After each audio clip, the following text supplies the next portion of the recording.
Students, हम लोग ने अपने पिछले वीडियो में इंट्रोगेटिव सेंटेंस सीखे थे, कैसे डायरेक्ट से इनडायरेक्ट में उनको चेंज किया जाता है। और हमने आपको कॉमन चीजें बता दी थी और उसके बाद आपको ये बताया था कि सिंगल इंट्रोगेटिव सेंटेंस और डबल इंट्रोगेटिव सेंटेंस को कैसे चेंज किया जाता है। आज हम लोग उसके कुछ और नए रूल्स को डिस्कस करेंगे। तो आइए देखते हैं रूल नंबर 1। रूल नंबर 1 क्या कहता है? रूल नंबर 1 कहता है यदि रिपोर्टेड स्पीच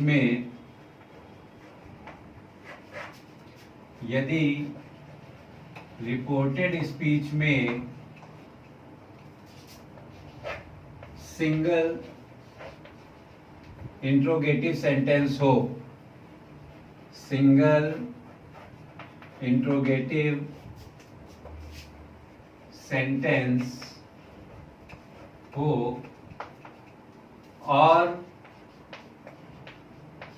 सेंटेंस के अंत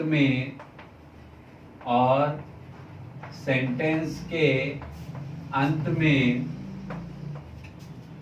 यस या नो या नॉट लगा हो, तो इफ का प्रयोग नहीं किया जाता।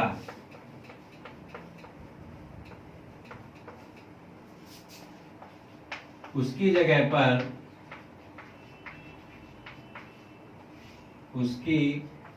जगह पर वेदर का प्रयोग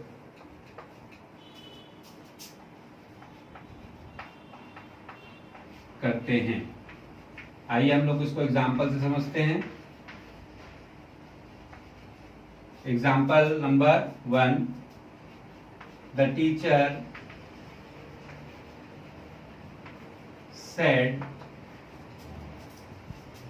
said to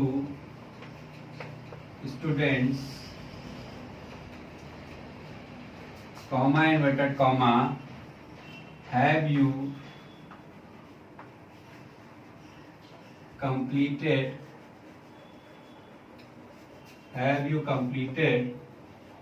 your work or not? अब यहां पर जो मैं जिक्र कर रहा हूं, जो मैं बात कर रहा हूं, वो इस और नॉट की है। सेंटेंस देखिए हमारा क्या है, said to students, comma inverted comma, यहाँ पर हमारा क्या लगा हुआ है, हेल्पिंग वर्ब। अगर ये हेल्पिंग वर्ब है तो सेंटेंस कैसा हुआ, सिंगल इंट्रोगेटिव। अगर सेंटेंस सिंगल इंट्रोगेटिव है और आखिरी में और नॉट लगा है तो हमें क्या करना है, इफ या वेदर का प्रयोग करना होता है इंट्रोगेटिव सेंटेंस में। तो यहाँ पर लेकिन हम इफ का प्रयोग नहीं करेंगे, किसका प्रयोग करेंगे, वेदर का। देखिए कैसे, the teacher asked students whether you क्या है, सेकेंड पर्सन, तो ऑब्जेक्ट के अनुसार चेंज होगा। स्टूडेंट्स है, स्टूडेंट्स को अगर हम प्रोनाउन में चेंज करेंगे तो क्या बनेगा, दे बनेगा। क्या बनेगा, दे। तो क्या हो जाएगा, whether they had completed their work or not। तो क्या क्या चेंज किया हमने सेड टू की जगह पर क्या लगाया, आज लगाया, ठीक। फिर कॉमा इन्वर्टेड कॉमा की जगह पर हमने क्या लगाया, वेदर लगाया, ठीक। फिर इस सेंटेंस को बताया था कि सिंपल करना होता है। सिंपल करने के लिए आपको बताया था कि पहले सब्जेक्ट लिखेंगे, फिर वर्ब लिखेंगे और फिर ऑब्जेक्ट। तो हमने क्या किया, वेदर के बाद क्या लिखा, पहले सब्जेक्ट। दे कहां से आया, दे क्योंकि स्टूडेंट्स था, प्रोनाउन में चेंज किया इसलिए यहाँ पर दे आ गया था। और हैव का क्या हो गया, हैड। तो क्या हो गया, they had completed, third form already लगी हुई थी। और यहाँ पर यू के साथ पॉजिटिव केस लगा था, योर, तो यहाँ दे के साथ पॉजिटिव केस क्या हो जाएगा, देयर। क्या हो जाएगा, देयर। वर्क और नॉट, इस प्रकार ही हमने सेंटेंस चेंज कर लिया। तो हमने क्या देखा कि जिसके आखिरी में और नॉट लगा होगा उसमें हम वेदर का प्रयोग करेंगे, इफ का प्रयोग नहीं करेंगे। अब हम लोग आइए दूसरा एग्जांपल देखते हैं।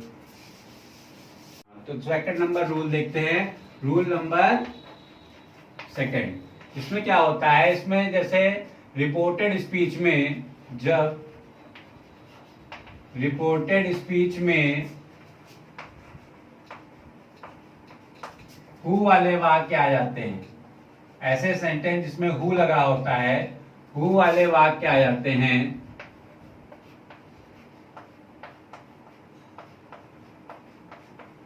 तो उनका इनडायरेक्ट बनाते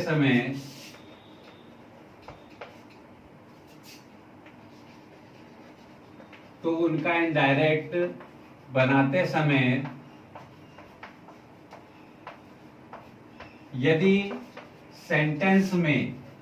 यदि सेंटेंस में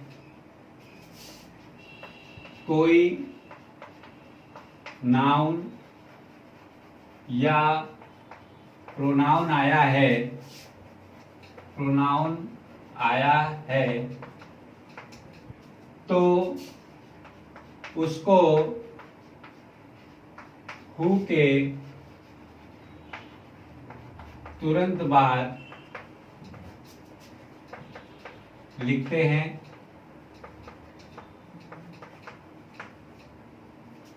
तथा अन्य वाक्यों में उसको सीधा जोड़कर लिख देते हैं, सीधा जोड़कर लिख देते हैं।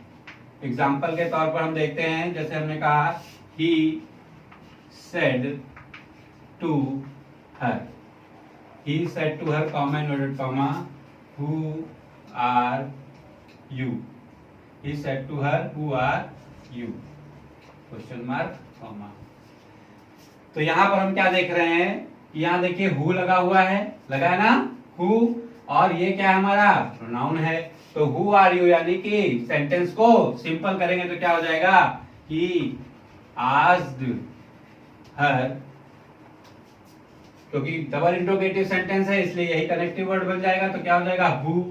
अब यहाँ हु के बाद हमने क्या कहा, नाउन या प्रोनाउन को लिखते हैं, तो यानी कि यू को पहले लिखेंगे। यू क्या है, सेकंड पर्सन, सेकंड पर्सन यहाँ कौन है, ऑब्जेक्ट के हिसाब से चेंज होगा, यहाँ पर है हर, तो यहाँ हर का क्या बन जाएगा बच्चों, शी, क्या बन जाएगा, शी। तो क्या हो जाएगा, he asked her who she, और इज एम आर किसमें चेंज होता है, वॉज या वर्ब में अकॉर्डिंग टू सब्जेक्ट, तो सिंगुलर सब्जेक्ट है तो सिंगुलर वर्ब यूज होगा, तो क्या हो जाएगा who she was, full stop. और ध्यान रखना है कि यहाँ पर क्वेश्चन मार्क नहीं लगाएंगे, क्या लगाएंगे, फुल स्टॉप लगाएंगे, क्या लगाएंगे, full stop.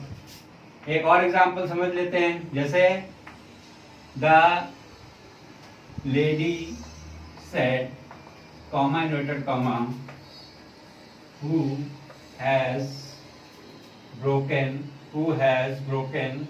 the glass, who has broken the glass। तो क्या हो जाएगा, बनेगा तो द लेडी आस्क्ड, हु लगा है यही कनेक्टिव वर्ड होगा हु। अब यहाँ देखिए कोई प्रोनाउन नहीं है तो क्या हो जाएगा, हु डायरेक्ट सीधा जोड़कर लिख देते हैं, हमने कहा ना, क्या कहा हमने यहाँ पर सीधा जोड़कर लिख देते हैं, तो सीधा बना देना है, हु की जगह है हु और हैज की जगह पर क्या हो जाएगा, हैड। क्या हो गया, who had broken the glass, ये सेंटेंस हमारा बन जाएगा। तो हमने क्या देखा, यदि हु के सेंटेंस में कोई प्रोनाउन आएगा तो उसे हु के तुरंत बाद लिखेंगे, लेकिन यदि अगर कोई प्रोनाउन नहीं आ रहा है तो क्या होगा, सेंटेंस सीधे बन जाएगा, हु के बाद हमने कोई चेंज नहीं किया, हैज का हैड कर दिया, तो क्या बन गया, who had broken the glass. इस प्रकार हमने देखा कि हु वाले सेंटेंस को कैसे इंट्रोगेटिव सेंटेंस बनाते हैं। आइए अब हम चलते हैं रूल नंबर 3 पर।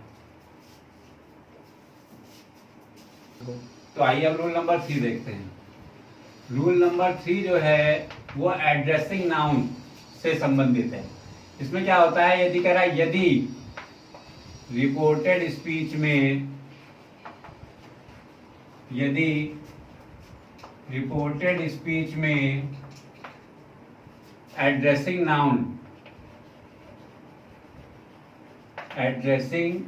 नाउन आ जाता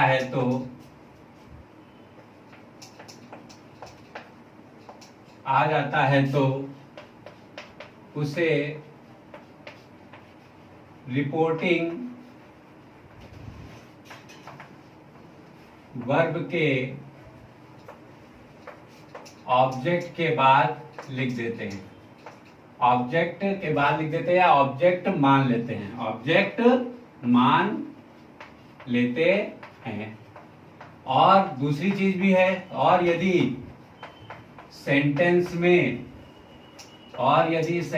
में पहले से ही ऑब्जेक्ट मौजूद हो, ना हो तो कोई बात नहीं, मान लिया, और पहले से ही ऑब्जेक्ट मौजूद हो, पहले से ही ऑब्जेक्ट लगा हो, तो उस एड्रेसिंग नाउन को ऑब्जेक्ट के बाद कॉमा लगाकर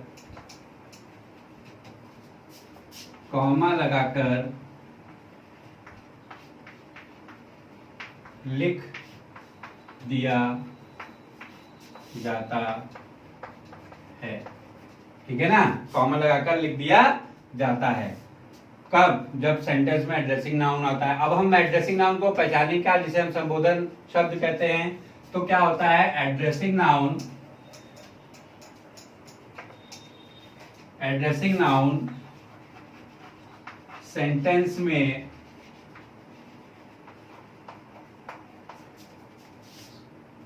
सेंटेंस से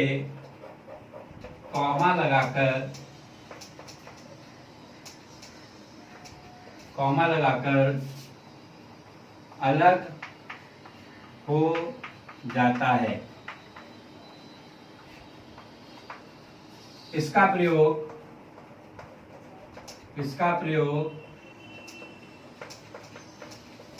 सेंटेंस की शुरुआत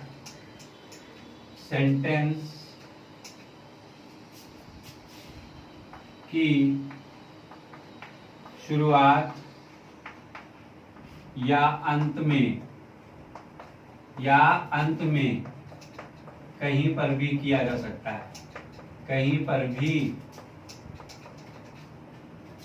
किया जा सकता है। यदि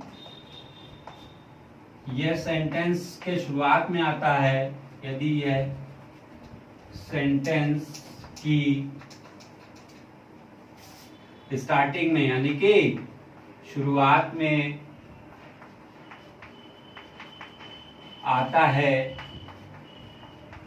तो बाद में कॉमा लगता है, बाद में कॉमा लगता है। जगह खत्म हो गई तो हमको रफ करना पड़ेगा।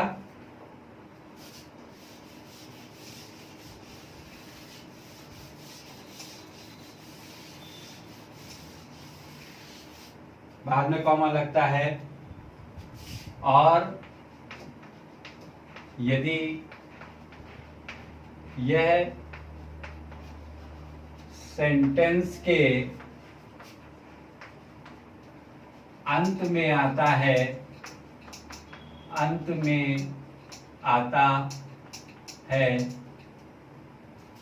तो इसके पहले कॉमा लगता है, पहले कॉमा लगता है। ठीक है ना, तो क्या बताया कि एड्रेसिंग नाउन यदि सेंटेंस के शुरुआत में आएगा तो बाद में कॉमा लगेगा, और यदि बाद में आएगा तो पहले कॉमा लगेगा। एग्जाम्पल से हम लोग इसको अब समझते हैं, ठीक है ना।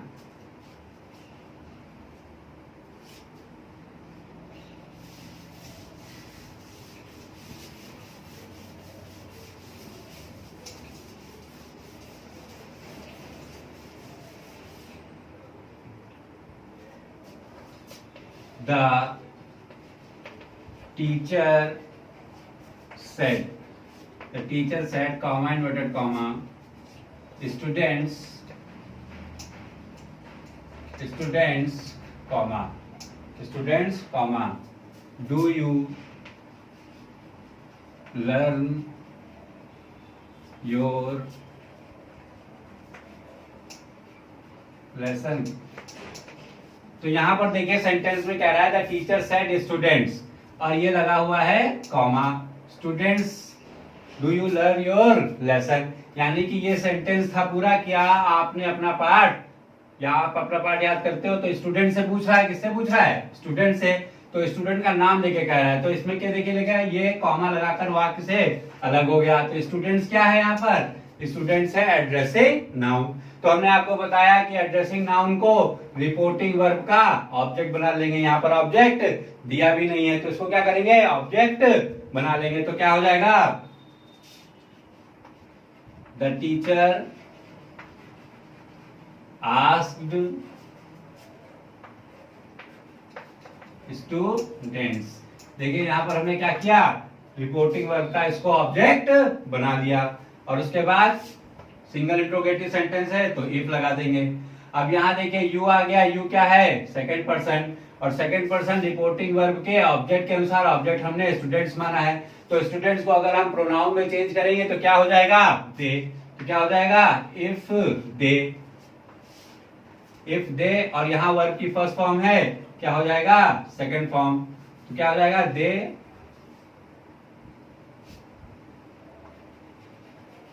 learn you their lesson, ठीक है ना। क्या हो गया, the teacher asked students if they learned their lesson। ये हमारा सेंटेंस बन गया। क्या क्या चेंज किया था हमने, आज चेंज किया, स्टूडेंट्स को ऑब्जेक्ट बनाया था, बना लिया, इफ का प्रयोग किया, और इफ के बाद सेंटेंस को सिंपल करके लिख दिया।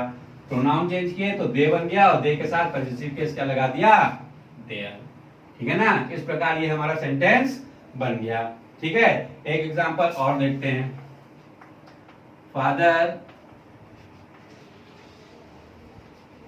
Said to his son, comma, inverted comma, have you done your work, have you done your work, comma, Ram. तो यहां देखिए, यहां कॉमा लग गया और ये सेंटेंस से अलग हो गया वर्ड। तो यहाँ पर क्या हो गया, ये एड्रेसिंग नाउन हो गया। यहाँ पर हमने आपको बताया था शुरुआत में, और यहाँ हम आपको बता रहे हैं अंत में। तो क्या सेंटेंस बनेगा, इसको बनाते हैं तो क्या हो जाएगा, father asked his son if, सही हो जाएगा, बताइए। नहीं, क्या होना चाहिए, ये राम को हमने क्या लिखाया था रूल में, हमने रूल में लिखाया था कि अगर ऑलरेडी ऑब्जेक्ट मौजूद है तो कॉमा लगाकर इस एड्रेसिंग नाउन को इसके बाद लिख देंगे। तो क्या हो जाएगा, father asked his son Ram, पहले क्या आ जाएगा, राम, उसके बाद सेंटेंस बनाएंगे इफ। अब सेंटेंस को सिंपल करेंगे तो यू किसके हिसाब से चेंज होगा, राम के हिसाब से। तो क्या हो जाएगा, ही, क्या हो जाएगा, ही, ठीक है ना। और हैव का क्या हो जाएगा, हैड। तो क्या हो जाएगा, if he had done his work। Pronoun change करके बताया आपको, यू के साथ योर लगा था तो ही के साथ क्या लग जाएगा, his। हैज की, हैज की जगह पर हेड फॉर्म लगी हुई है। खाली हमने आपको यहाँ पर एड्रेसिंग नाउन के लिए बताया, बाकी सारी चीजें मैं आपको पहले बता चुका हूँ। यहाँ पर देखिए एड्रेसिंग नाउन सेंटेंस की शुरुआत में आ रहा था, और यहाँ एड्रेसिंग नाउन सेंटेंस के अंत में आ रहा था, ठीक है ना। तो हमने क्या किया, उसको ऑब्जेक्ट बना लिया और यहाँ पर ऑलरेडी ऑब्जेक्ट दिया था, तो ऑब्जेक्ट के बाद कॉमा लगाकर उस एड्रेसिंग नाउन को लिख लिया। इस प्रकार से ये रूल हमारा क्लियर होता है। आइए हम लोग चलते हैं अपने नेक्स्ट रूल पर। तो हमारा नेक्स्ट रूल पर चलते हैं। नेक्स्ट रूल क्या कहता है, यदि रिपोर्टेड स्पीच में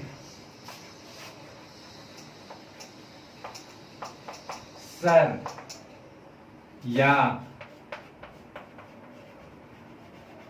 मैडम जैसे शब्द आते हैं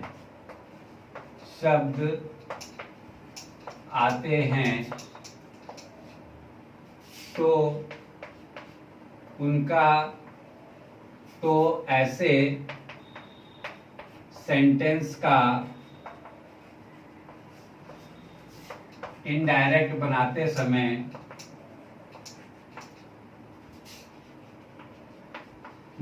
समय ऑब्जेक्ट रिपोर्टिंग वर्ब के ऑब्जेक्ट के बाद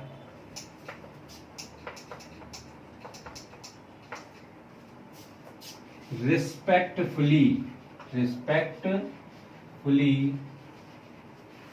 शब्द का प्रयोग करके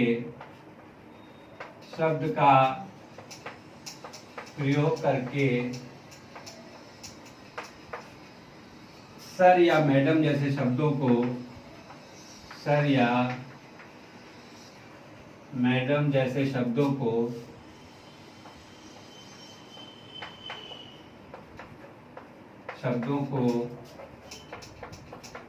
हटा देते हैं। क्या लिखाया, यदि रिपोर्टेड स्पीच में सर या मैडम जैसे शब्द आते हैं तो ऐसे सेंटेंस का इनडायरेक्ट बनाते समय रिपोर्टिंग वर्ब के ऑब्जेक्ट के बाद किसका प्रयोग करेंगे, रिस्पेक्टफुली शब्द का प्रयोग करेंगे और क्या करेंगे, सेंटेंस में से सर या मैडम शब्द को हटा देंगे। ठीक है ना। तो आइए अब हमको इससे एग्जांपल से समझते हैं।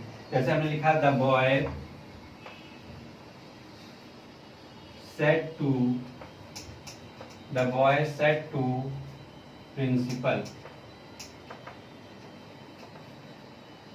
said to principal comma inverted comma may I come in sir। देखिए यहां पर क्या लग गया, सर आ गया, may I come in sir। ठीक है ना। तो क्या हो जाएगा, इसका बनाएंगे the boy asked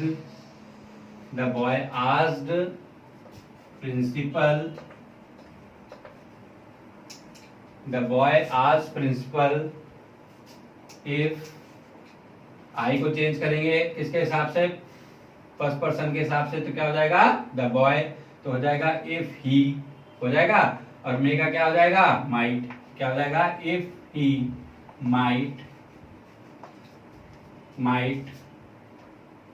might come इन, और सर शब्द को हटा दे कब, लेकिन जब यहाँ पर क्या लगाएंगे, द बॉय आज प्रिंसिपल, यहाँ पर लगाना पड़ेगा रिस्पेक्टफुली, क्या लगाना पड़ेगा respectfully.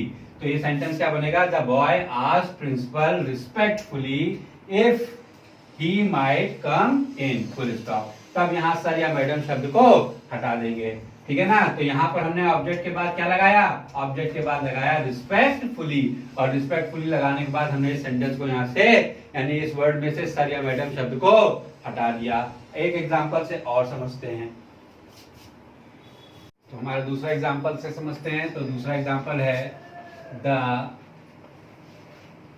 Girl said to the teacher, comma inverted comma, may I go to drink water, may I go to drink water, comma, madam या मैम कुछ भी लगा सकते हैं।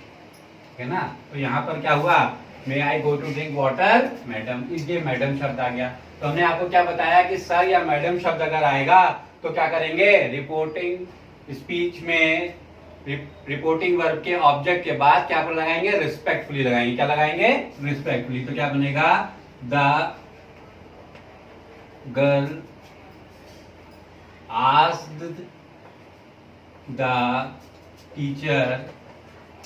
अब यहां पर हमको क्या लगाना है, रिस्पेक्टफुली। क्यों, क्योंकि हमें ये मैडम शब्द को हटाना है। तो क्या हो जाएगा, the girl asked the teacher respectfully. ठीक है ना। अब ये शब्द को हम हटा सकते हैं। बाकी सेंटेंस को बनाना है सिंपल करके। आई को चेंज करना है। आई क्या है, फर्स्ट पर्सन। फर्स्ट पर्सन को किसके साथ में चेंज करेंगे, रिपोर्टिंग वर्ब के सब्जेक्ट के अनुसार। तो सब्जेक्ट में क्या कह रहा है, गर्ल। गर्ल का प्रोनाउन बनाएंगे तो क्या बनेगा, शी।